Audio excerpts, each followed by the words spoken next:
ጤና ይስጥልን የተወደዳችሁ የቦርከና ሚዲያ ቤተሰቦቻችን የዕለተ አርብ የመጋቢት 18 ቀን 2018 ዓ.ም የሰዓቱን ዜናዎች ይዘን ቀርበናል። አበይት ዜናዎችን እናስቀድማለን። የአማራ ፋኖ ብሔራዊ ንቅናቄ ቴዎድሮስ ዕዝ 88 የጠላት ኃይልን ደምስሻለሁ አለ። አፍብን በሸበል በረንታ መርገጪ ከተማና ወመንበርድ ሸርዲ ከተማ ድል መቀዳጀቱን አስታውቋል። የዕለቱ ዜናችን ቀዳሚ ጉዳይ አድርገነዋል። በአማራ ክልል ከአንድ ዞን ብቻ 30 የሚደርሱ አመራሮች ተገደሉ። በክልሉ ባለው ግጭት ምክንያት በርካታ የመንግስት አመራሮች ኢላማ መደረጋቸው ተገልጿል። ተጨማሪ መረጃዎች አሉን። የትግራይ አጀንዳ ማሰባሰብ በክልሉ እንደማይደረግ ተረጋገጠ። የኢትዮጵያ ሀገራዊ ምክክር ኮሚሽን በክልሉ የተፈጠረው ጦርነት ያስከተለው ቀውስ እንቅፋት በመፍጠሩ በአዲስ አበባ ለማካሄድ መገደዱን አስታውቋል። የጋምቤላ ክልል ፖሊስ ኮሚሽን 642 አባላቱን በጥፋት ምክንያት ከስራ ማሰናበቱን አስታወቀ። በዝርዝር እናስደምጣቸዋለን። ሌላኛው የዜናችን አካል ነው። የኦሮሚያ ክልል ነዋሪዎች ምርጫ ለመምረጥ ቀርቶ ወጥተን ለመግባት ተቸግረናል አሉ። ዝርዝር አለን። ዜናዎቻችን በዝርዝር እናቀርባለን። በቅድሚያም ቴዎድሮስ ዕዝ 88 የጠላት ኃይልን ደምስሻለሁ አለ። 206ኛ እና 201ኛ ኮር በመቀናጀት በቁይ ከተማ ባደረጉት እልህ አስጨራሽ ትንቅንቅ 59 የጥምር ጦር አባላት እንዲሁም 29 ሚኒሻና ፖሊሶች ላይ የማያዳግም እርምጃ መውሰዱን አስታውቋል።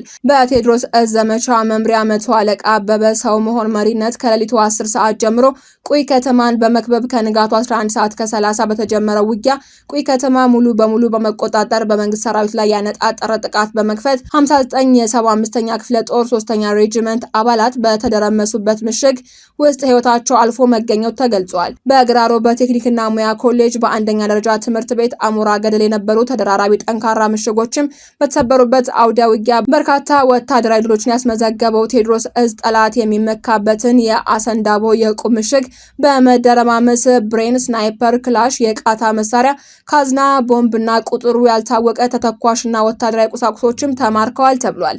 35 የጥምር ጦሩ አባላትም ቁስለኛ መሆናቸውን አስታውቋል።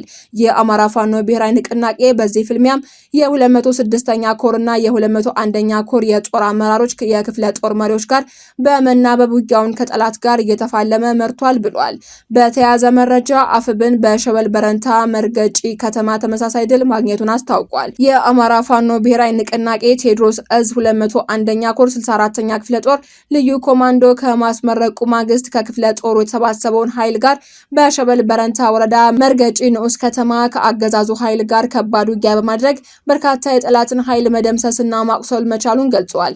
በትላንትናው ዕለትም በተካሄደ ውጊያ መርገጪ ከተማን ከጠዋቱ 12 ሰዓት እስከ ረፋዱ 4 ሰዓት ድረስ የአገዛዙ ካምፖችን ሙሉ በሙሉ በመቆጣጠር መንገድ መሪ የነበሩ ሚሊሻ፣ አድማ ብተና፣ ፖሊስና የአገዛዙ ቅጥረኛ አራጅ የመከላከያ ሰራዊት ሲደመሰስ በርካቶች ቁስለኛ ሆነዋል ተብሏል። በሸበል በረንታ መርገጪ ከተማ 64ኛ ክፍለ ጦር ባካሄደው ውጊያ መርገጪ ንጹህ ከተማ መሽጎ የሚገኘው ካምፕ ለ4 ሰዓታት ሙሉ በሙሉ በመቆጣጠር ከ40 በላይ መንገድ መሪ ቅጥረኛ ሰራዊት ህይወት ሲያልፍ ከ20 በላይ የጠላት ኃይል በከባድና ቀላል ቁስለኛ በማድረግ 10 መሳሪያ መማረኩ ተገልጿል። በትላንትናው ዕለት የመንግስት ሰራዊት ከመሸገበት ምዕራብ ጎጃን ወእንበራ ሽንዲ ከተማ ወደ ወገዳድ የገጠር ቀበሌ ከሌሊቱ 7 ሰዓት ጀምሮ የተለመደ የጥፋት በትሩን ህዝባችን ላይ አሳርፏል ብለዋል። በአማራ ክልል በአንድ ዞን ውስጥ ብቻ ከ30 በላይ አመራሮች ተገደሉ።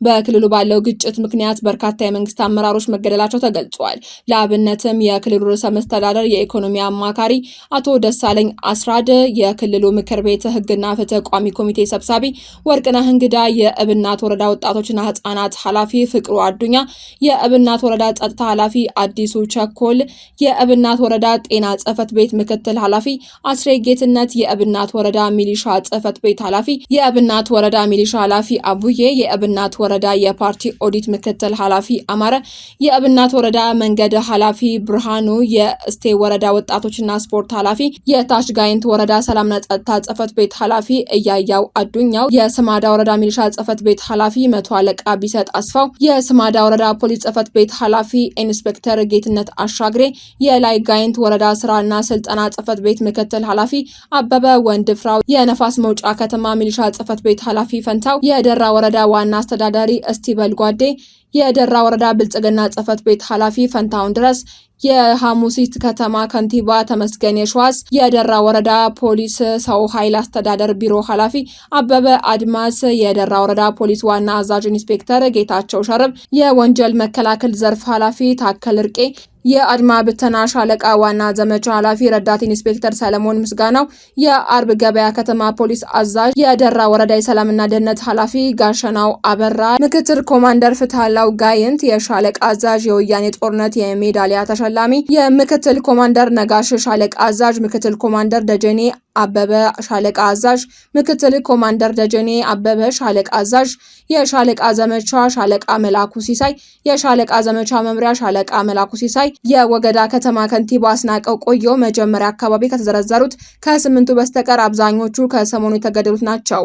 ከአንዱ በስተቀር ሁለቱ አንድ ዞን ላይ ብቻ የተገደሉ መሆናቸውም ታውቋል።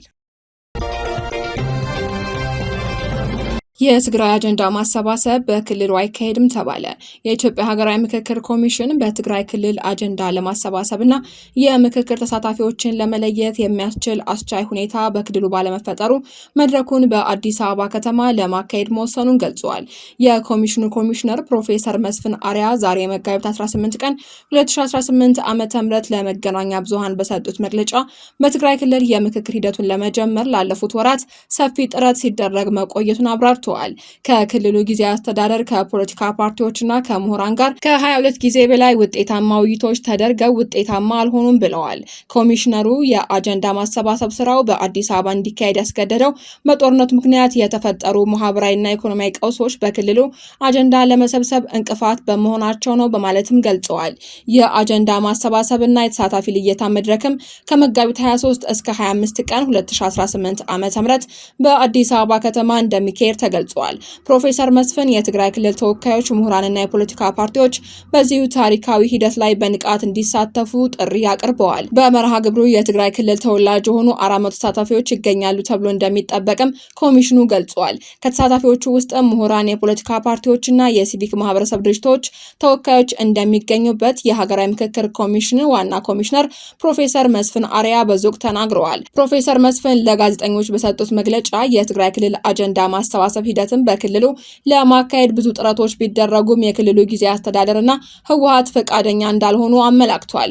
ኮሚሽነሩ ከአንድ ወር በፊት ከፓርላማ ቋሚ ኮሚቴ አባላት ጋር በነበራቸው ስብሰባ በአሁኑ ወቅት በትግራይ ክልል ሀገራዊ ምክክር ማካሄድ ቅንጦት ነው የሚል ምላሽ ከህወሓት እንደተሰጣቸውም ተናግረው ነበር። ፕሮፌሰር መስፍን በዛሬው መግለጫቸው የክልሉ ጊዜያዊ አስተዳደር አሁንም በሩን ዘግቶብናል ብለን አንጠብቅም ሲሉ ተደምጠዋል። ሀገራዊ ምክክር ኮሚሽኑ የትግራይን አጀንዳ ማሰባሰብ መድረክን በአዲስ አበባ ለማካሄድ ቢወስንም ቀጣይ ስራዎችን ለማከናወን በክልል ውስጥ ተንቀሳቅሶ መስራቱ እንደሚቀጥል አክለዋል። የኢትዮጵያ ሀገራዊ ምክክር ኮሚሽን የአጀንዳ ማሰባሰብ ስራዎችን ከትግራይ ክልል ውጪ በሁሉም ክልሎችና ከተማ አስተዳደሮች አከናውኖ አጠናቋል። በመጪው ሳምንት በአዲስ አበባ በሚካሄደው በዚሁ መድረክ የትግራይ ተወላጆች በሀገር አቀፍ ደረጃ በሚካሄደው የምክክር ጉባኤ ላይ የሚቀርቡ አጀንዳዎችን የሚያቀርቡ ይሆናል ተብሏል። ኮሚሽኑ በአዋጅ የተሰጠውን ኃላፊነት 93 በመቶ ማጠናቀቁን የገለጹት ኮሚሽነሩ ቀሪው ትልቅ ስራ የትግራይ ክልል ተሳትፎ መሆኑን አስታውቋል። በኦሮሚያ ነዋሪዎች ለመምረጥ ቀርቶ ወጥቶ ለመግባት አስተማማኝ ሰላም የለም አሉ።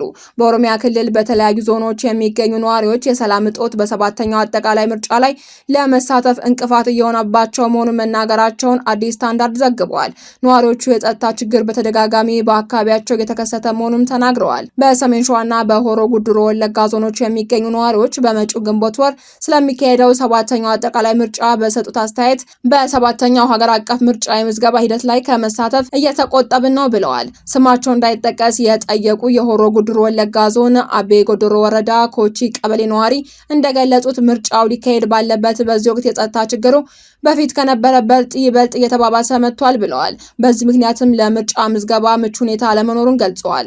አሁን ያለው ሁኔታ የተረጋጋ አይደለም፣ ስለዚህም በምርጫ ምዝገባ ላይ ለመሳተፍ አደጋ ነው ብለዋል። በአሁኑ ወቅት ከፈጣሪ በታች ለመምረጥ ቀርቶ በህይወት ለመኖር ዋስትና የለንም ሲሉ ተናግረዋል። ገልጸዋል። በአቤ ዶንጎሮ ወረዳ በሆሮ ጉድሩ ዞን ውስጥ የጸጥታ ችግር በተደጋጋሚ ከሚከሰትባቸው ወረዳዎች አንዱ ሲሆን በቅርቡም የአማራ ፋኖ ታጣቂዎች በወረዳው ነዋሪዎች ላይ ተፈጽሟል በተባሉ ጥቃት 4 ሰዎች መገደላቸውንና ከ180 በላይ ቤቶች መቃጠላቸውን ነዋሪዎች መግለጻቸው ይታወቃል። ይህ ድርጊትም የካቲት 22 ቀን 2018 ዓ.ም በአቤ ዶንጎሮ 4 ቀበሌዎች ውስጥ መከሰቱ የተነገረ ሲሆን ነዋሪዎቹ ታጣቂዎቹ በሚፈጽሙት ጥቃት ስጋት የተነሳ ብዙ ሰዎች ቀያቸውን እየለቀቁ መሆኑን ገልጸዋል። የሰሜን ሸዋ ዞን ነዋሪም ይህን የጸጥታ ችግር በመጪው ምርጫ ላይ ለመሳተፍ እንቅፋት እንደሚሆንባቸው ገልጸዋል። ከሰሜን ሸዋ ዞን ደራ ወረዳ አስተያየታቸውን የሰጡት ነዋሪ የታጣቂ ቡድኖች እንቅስቃሴ በየጊዜው የሚሰማው የተኩስ ድምፅና በማህበረሰቡ ውስጥ የተፈጠረው የጸጥታ ስጋት ለምርጫ ምዝገባ ትልቅ እንቅፋት እየሆነ መምጣቱን ተናግረዋል። ብዙ ሰዎች ወደ ምርጫ ጣቢያ ሄዶ ለመመዝገብ ሆነ ለመምረጥ ስጋት እንዳላቸው ገልጸዋል። ነዋሪዎቹ አክለውም በፌዴራል መንግስት ላይ ያላቸውን ቅሬታ አቅርበዋል። እንደ ነዋሪዎቹ ገለጻ የፌዴራል መንግስት የዜጎችን ደህንነት የማረጋገጥ መንግስታዊ ግዴታውን አለመወጣቱን ችግሩን አባብሶታል ብለዋል። መንግስት ምርጫ ለማካሄድ ዝግጅት እያደረኩ ነው በሚልበት በዚህ ወቅት ህዝባችን በስጋት ውስጥ ነው ሲሉም ገልጸዋል። በየጊዜው የተኩስ ድምጽ ይሰማል፣ የታጣቂ ቡድኖችን በአካባቢው ይንቀሳቀሳሉ። መንግስት ግን ይህንን ሁኔታ ለማስተካከል ግልጽ እርምጃ አልወሰደም ሲሉም ኮንነዋል። እንዲህ ባለ ሁኔታ ምርጫው ነጻና ፍትሃዊ ይሆናል ለማለት ይከብዳልም ብለዋል። በተጨማሪም የፌዴራሉ መንግስት ለህዝብ ሰላም ቅድሚያ ለመስጠቱ በሀገሪቱ ዲሞክራሲ ላይ ትልቅ ጥያቄ እንደሚፈጥር ነዋሪዎቹ ተናግረዋል። ሰላም ካልሰፈነ የምርጫ ሂደቱ ነጻና ፍትሃዊ በሆነ መልኩ ሊከናወን እንደማይችል ጠቁመው መንግስትና የጸጥታ አካላት ለሰላማዊ ዜጎች ዘላቂ መፍትሄ እንዲፈልጉም ጠይቀዋል። የኢትዮጵያ ብሔራዊ ምርጫ ቦርድ ለሰባተኛው አጠቃላይ ምርጫ ከየካቲት 28 ቀን 2018 እስከ መጋቢት 28 ቀን 2018 በማከናወን ላይ በነበረው የምርጫ ምዝገባ መጋቢት 10 ቀን 2018 ዓ.ም 18,556,337 መራጮችን በማኑዋልና በዲጂታል አማራጭ መመዝገባቸውን ማስታወቁ ይታወሳል። ቦርዱ በጾታ ሲገልጸው ወንድ 10,133,639 እና ሴት 8,422,698 ተመዝግበዋል ብሏል። የጸጥታ ችግር የምርጫውን ሂደት እንዳያስተጓጉለው ቦርዱ ከሚመለከታቸው አካላት ጋር እየተወያየ መሆኑን የብሔራዊ ምርጫ ቦርድ ዋና ሰብሳቢ ሜላትወርቅ ኃይሉ በቅርቡ መናገራቸው ይታወሳል። አንድ የቄለም ወለጋ ዞን ነዋሪ የምርጫ ካርድ መጋቢት 18 ቀን 2018 መውሰዱን ገልጾ ከዚህ ምርጫ ያን ያህል የተለየ ነገር አልጠብቅም ሲልም ተናግሯል። የምርጫ ካርድ በግዴታ እየተሰጠ ነው። አሁን መንገድ ላይ ስንቀሳቀስ የሚጠየቀው መታወቂያ ሳይሆን የምርጫ ካርድ ነው ሲልም አክሎ ገልጿል። ስለ ምርጫው በሚዲያ የሚነገረውን እንሰማለን እንጂ በአካባቢያችን ማን እንደሚወከል አናውቅም ብሏል። የኦሮሞ ፌዴራሊስት ኮንግረስ ኦፌኮ በኦሮሚያ ክልል በዚህ ሰባተኛ አጠቃላይ ምርጫ ከሚሳተፉ ፓርቲዎች መካከል አንዱ ነው።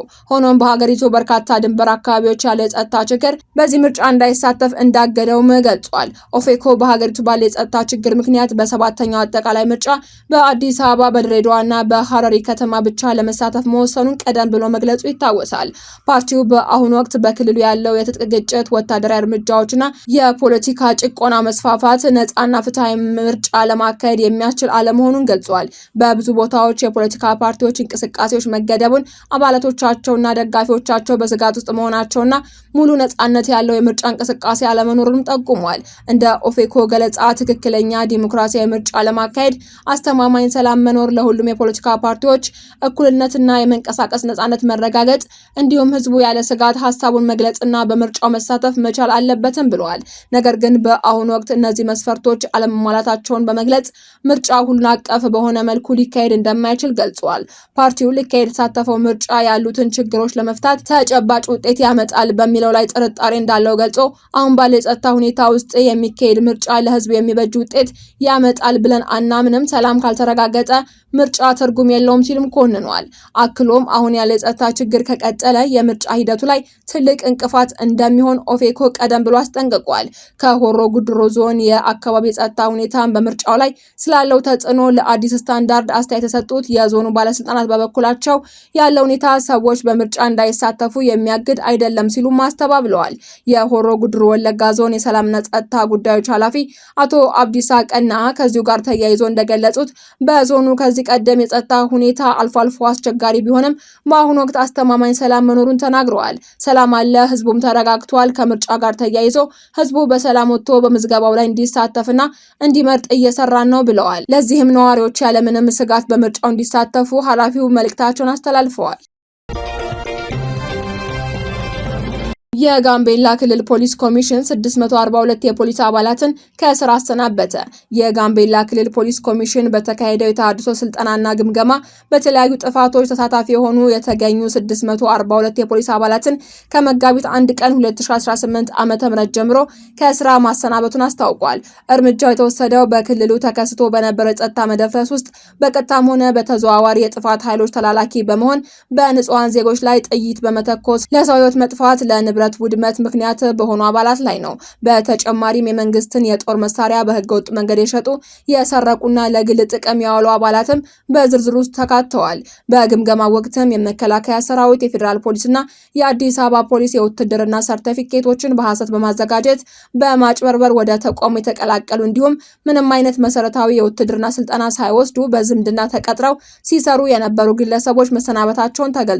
ከስራ ከሰናበቱ 642 አባላት መካከልም 272ቱ በተለያዩ የዲሲፕሊን የህግ ጥሰቶች ጥፋተኛ ሆነው የተገኙ ሲሆን ቀሪዎቹ 370 አባላት ደግሞ ከ147 የአድማ ብተናና 223 መደበኛ ፖሊሶች ተጠያቂነትን ለማስወገድ በመሸሽ ከ21 ቀናት በላይ ከስራ ገበታቸው የጠፉ ናቸው ተብሏል። ከነዚህ በተጨማሪ ኮሚሽኑ በ50 የፖሊስ አባላት ላይ እንደ ጥፋታቸው ክብደት የጽሁፍ ማስጠንቀቂያና የገንዘብ ቅጣት ጥሏል። በቀጣይ የፖሊስ ሰራዊቱ ከዘረኝነት፣ ከጎሰኝነትና ከደባል ሱሰኞች የጸዳ እንዲሆን እንዲሁም የህግ የበላይነት ብቻ እንዲያስከብር ከፌዴራል መንግስት ጋር በመተባበር የአቅም ግንባታ ስልጠናዎችን እንደሚሰጥ አመልክቷል።